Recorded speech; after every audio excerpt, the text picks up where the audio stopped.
अस्सलाम वालेकुम वरहमतुल्लाहि वबरकातुह। मेरे प्यारे इस्लामी भाइयों, आप इस वीडियो को पूरा जरूर देखिए। आप जरा सा देखते हैं, फिर उसके बाद आपको समझ में नहीं आता है, फिर आप कमेंट करते हैं। तो आप इस वीडियो को पूरा जरूर देखिए ताकि जो है आपको ये पता चल जाए कि बुलडोजर पर ब्रेक लगना मुसलमानों के लिए कितनी खुशखबरी की बात है। तो मौलाना अरशद मदनी साहब का जो है वीडियो आया है, पहले उसे देखते हैं, फिर उसके बाद गुफ्तगू करते हैं। हिंदुस्तान के अंदर जो हालात पैदा हो रहे थे इस वक्त इस हुकूमत में, लोगों के मकानात को बुलडोजर से गिराने के, मुल्क की आज़ादी के बाद से अब तक ये सूरत हाल नहीं हुई थी। हम इस सिलसिले के अंदर काफ़ी दिनों से परेशान थे, इसलिए कि ये मसला सबसे पहले आसाम से शुरू हुआ था और वहाँ लोगों की बड़ी बड़ी आबादियाँ, हज़ार आदमियों की, उनके मकानात को बुलडोजर चला करके गिरा दिया गया और उनको कोई उसका मुतबादिल कहीं कहीं दे दिया उन्होंने, वरना आज तक उसका मुतबादिल जगह नहीं मिल सकी है। फिर वही सूरत हाल इस गवर्नमेंट के अंदर हमारे यहाँ आ गई। यूपी के अंदर ये सिलसिला चलने लगा। ऐसी जगह भी हैं जहाँ लोग किराए के मकान में रहते हैं, उसको गिरा दिया।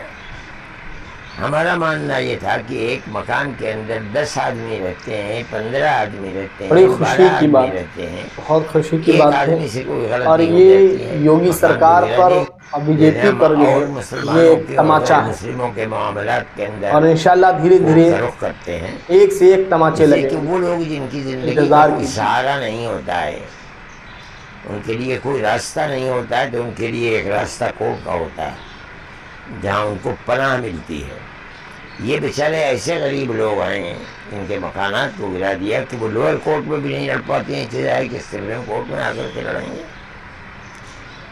इसलिए जमीयत उलमा जिस तरह हमेशा हिंदू मुसलमानों के मामलात के अंदर एक दूसरे से कोई भेदभाव नहीं करती है, इसी तरह का हम इस केस के अंदर भी आए हैं और हम उन गरीब और बेचारा लोगों के लिए सहारा बनना चाहते हैं जिनके लिए ज़िंदगी का कोई सहारा नहीं है और वो अपनी शिकायत देकर के कहीं जा नहीं सकते हैं।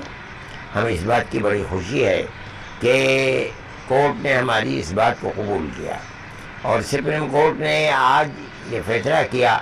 जब वकील ये कहने लगे कि मुसलमानों के साथ ये है और गवर्नमेंट के वकील ने कहा कि नहीं हमने हिंदुओं के साथ भी किया है, तो कोर्ट ने खड़े होकर के ये बात कह दी कि मैं इन जगहों के अंदर नहीं पढ़ना चाहता। हमारी एक लाइन है, हम 10 निकात को पेश करेंगे, चाहे हिंदू का हो चाहे मुसलमान का हो। जब तक वो निकात पूरे नहीं हो जाएंगे उस वक्त तक कोई किसी के घर को नहीं गिरा सकता है। उसमें बड़ी अच्छी चीज़ें हैं, उसके अंदर ये सूरत भी है की बात कि उसको पूरा हक देना पड़ेगा कि वो कोर्ट और में ये अपने मुद्दा योगी पेश कर सरकार सकता पर है।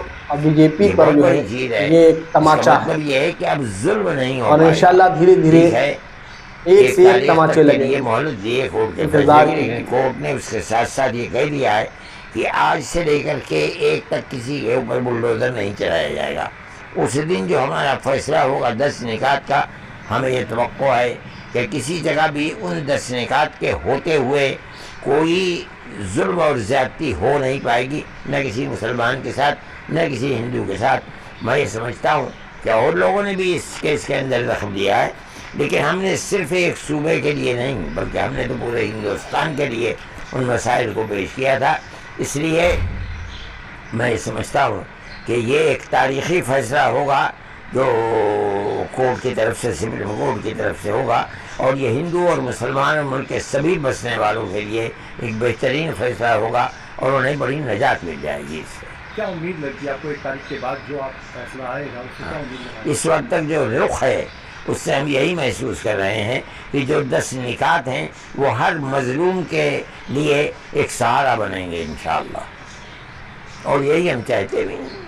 अच्छा, इस फैसले के बाद क्या आपको कोर्ट के ऊपर जो भरोसा है वो बढ़ा है? यकीनन हमें तो हमेशा कोर्ट के ऊपर, हमने तो बड़े बड़े केस लड़े हैं اور ہمیں کوٹ سے اس کے اندر یہی آسام کے اندر تقریباً 48 لاکھ عورتوں کو ہم نے کوٹ میں ڈال کر کے بڑی خوشی کی بات، ملک کے اندر رہنے بہت کا اور خوشی کی بات زندہ ہے، رہنے کا حق اور دلوایا یہ گیا۔ یوگی سرکار پر بی جے پی پر ہم جو یہ ہے سمجھتے ہیں یہ کہ تماشا ہے، بیسہاروں کے لیے سارا کوٹ کے سوا اور کوئی انشاءاللہ چیز دھیرے نہیں ہے، دھیرے اور کوٹ کی ایک طرف سے ایک سپریم تماچے کورٹ لگیں کی گے، طرف سے فیصلہ ان انتظار کے لیے کیجیے۔ بہت بڑا زندگی گزارنے کا ایک سہارا ہوگا انشاءاللہ۔ اچھا جج صاحب نے اپنی جو بیان اس میں کہا ہے، انہوں نے یہ بھی کہا ہے کہ خود ہی جج بن جاتے تھے، ہاں ہاں، یہ صحیح ہے، کس طرح سے دیکھیں؟ یہ صحیح ہے۔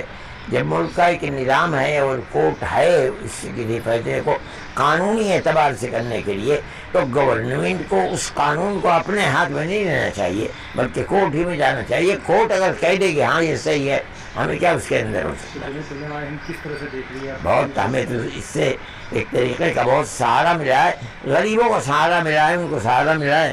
ہم بھی خوش ہیں اس چیز سے، اور ہم سمجھتے ہیں کہ یہ معاملات کو جس رخ کے اوپر کورٹ لے رہا ہے، دنیا کی ملک کی ایک بہت بڑی طاقت کو جس کے لیے زندگی مشکل ہو رہی تھی، اس کو زندگی کا موقع ملے گا، عزت و آبرو کے ساتھ زندہ رہ سکیں گے۔